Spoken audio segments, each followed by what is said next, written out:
उधर कनाडा ने भी कहा है, इजराइल के खिलाफ बयान दिया है, कहा है कि कतर पर जो हमला हुआ है इसके बाद हम कैलकुलेट कर रहे हैं, हम सोच रहे हैं कि इजराइल के साथ हमारा रिश्ता आगे कैसा होगा, रखना है कि नहीं रखना है तो कितना रखना है, हम तो कैलकुलेट कर रहे हैं। जहां डोनाल्ड ट्रंप अब दुनिया में ये झाड़ता फिर रहा है कि नहीं मुझे नहीं पता था, रिपोर्ट की है कि जब हमला हो रहा था तो नेतन्याहू ने एक बार तब बात करी ट्रंप से और हमले के बाद दोबारा बात करी डोनाल्ड ट्रंप से, और ये बात बिल्कुल नॉर्मल थी और पॉजिटिव वे में थी। आए अरब के अमीर जादो लानतियों, आए गंदी नस्ल, बिगड़ चुकी जो नस्ल है तुम्हारी, देखो जब कतर पर हमला हो रहा था तो इजराइल के टीवी चैनल सेलिब्रेट कर रहे थे।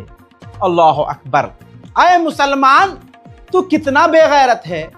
आए अरब के लोग, तुम्हारा जमीर मारा गया है क्या?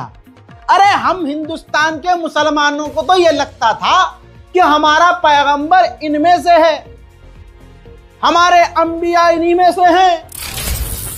भाई हम तो अरब की मजलिसें सुन सुनकर बड़े हुए, फजाइल अरब के सुन के बड़े हुए। अरे उन शेर की नस्लों में से तुम नहीं लगते, तुम तो हिजड़ों की नस्लों में से लगते हो। तुम्हें जरा सी भी शर्म नहीं आती।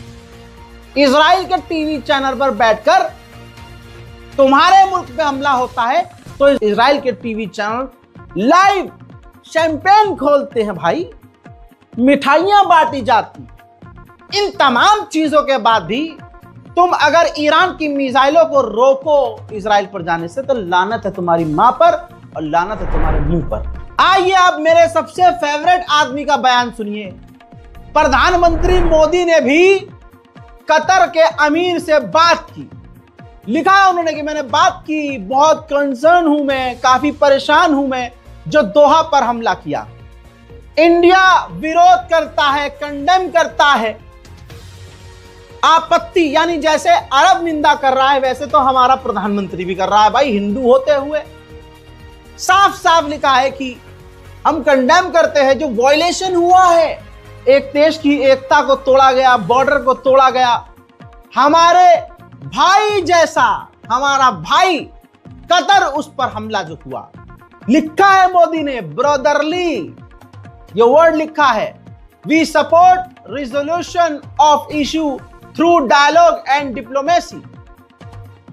और किसी भी तरह की जंग लड़ाई हम उसको नहीं चाहते, हम चाहते हैं शांति स्टेबिलिटी इलाके में पैदा हो और आतंकवाद के खिलाफ हम हर तरह से हैं। यानी इनडायरेक्टली प्रधानमंत्री ने पहले तो ऊपर क्लियर कर दिया कि भाई इस हमले के हम पूरे खिलाफ हैं, यह हमला सरासर गलत है, यानी इजराइल का विरोध कर दिया। नीचे टेररिज्म का नाम भी ले लिया। तो अंडवो एक तरह से तो मोदी जी ने कह दिया कि यह आतंकी हमला था। तुम तीसरा बाप बनाए फिर रहे हो इजराइल को। इसी जहां मोदी जी ने ये पोस्ट किया है ना एक्स पर, कमेंट सेक्शन में खुद इजरायली जाकर खुद देख लेना है, थोड़ी मेहनत खुद भी कर लिया करो।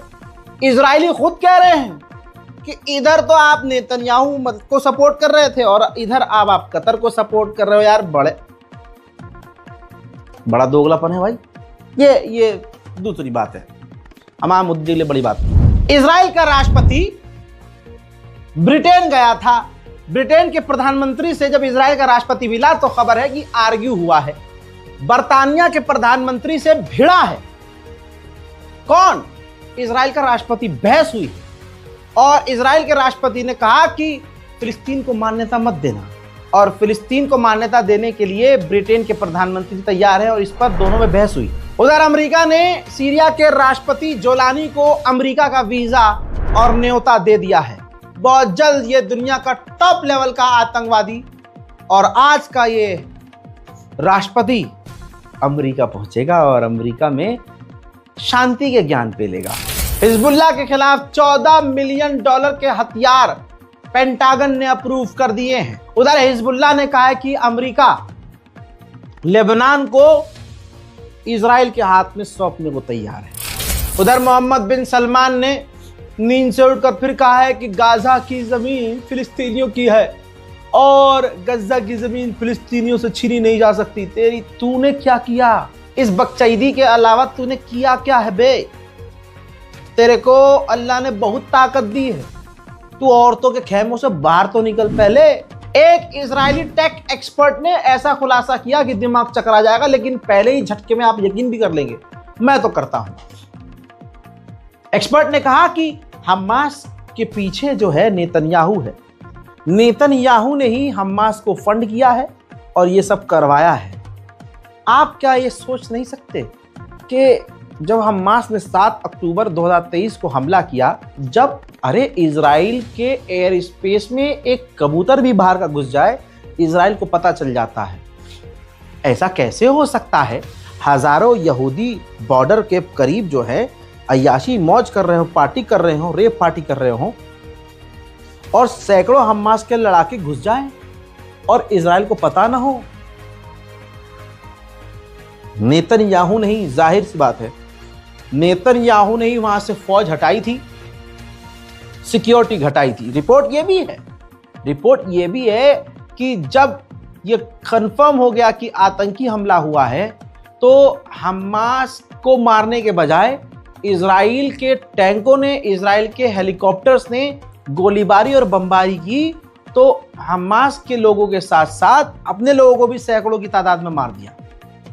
ये पता है ना आपको?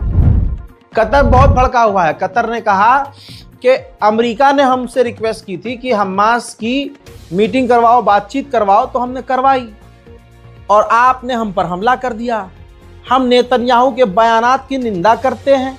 हमें बिल्कुल ये पसंद नहीं आ रहा है कि एक तो हम पर हमला किया, फिर बेगैरती से आड़े टेढ़े बयान दे रहा है नेतन्याहू। अब सुनिए, ये तस्वीर दिखाई थी मैंने आपको। मैंने बताया था कि ये वो संगठन है अमेरिका की जो गाजा के अंदर मदद बांट रही है, एजेंसी। रिपोर्ट अब ये आई है, डिटेल रिपोर्ट, गहराई वाली। ये जो गैंग है, ये जो ग्रुप है, ये बाइकर्स गैंग है। बाइक चलाने वाला जो गैंग होता है ये वो है, और इस्लामोफोबिक गैंग है, यानी मुसलमानों से नफरत करने वाला गैंग। उसका इस्तेमाल अमेरिका कर रहा है मुसलमानों को खाना बांटने में। ऐसा हो सकता है? सिर्फ कत्लेआम हो रहा है। यमन से आ रही है पक्की खबर, इजराइल के आतंकी हमले में 35 यमन के लोग मारे। उधर देखिए, झटुल्ले अमेरिका ने चिंता जताई है। जो स्पेन ने इजराइल के जहाजों के लिए अपना जो पोर्ट बंद किया है, इससे अमेरिका चिंता में आ गया है। कभी हत्या लग जाए ट्रम्प, में इसकी चिंता ही फाड़ दूंगा। बात करें ईरान की, तो ईरान से ये कुछ तस्वीरें हैं। ईरान ने अपने रोबोट दिखाए हैं, जी हाँ, जो टैंकों की तरह दिख रहे हैं और ये हथियारों से लैस हैं। ये मिनी रोबोट हैं और इनमें हथियार एडवांस लगे हुए हैं। उधर इस वक्त ईरान के विदेश मंत्री ट्यूनीशिया पहुंचे हुए हैं। ट्यूनीशिया एक मुस्लिम अरब देश है और कहा जा रहा है कि ईरान और ट्यूनीशिया के बीच कई अहम डील होने वाली है। ईरान के विदेश मंत्री ने वहां क्लियर किया कि हमने IAEA को अभी कोई भी एक्सेस नहीं दिया है, कोई भी अप्रूवल नहीं दिया है। हम इतनी जल्दी IAEA को एक्सेस नहीं दे सकते। लेकिन IAEA के चीफ अलग बात कर रहे हैं। IAEA के चीफ ने कहा कि ये ऐतिहासिक मौका है। ये पहली बार ऐसा हुआ है कि ईरान ने पूरा का पूरा एक्सेस, हर जगह की जांच का एक्सेस हमको दे दिया है।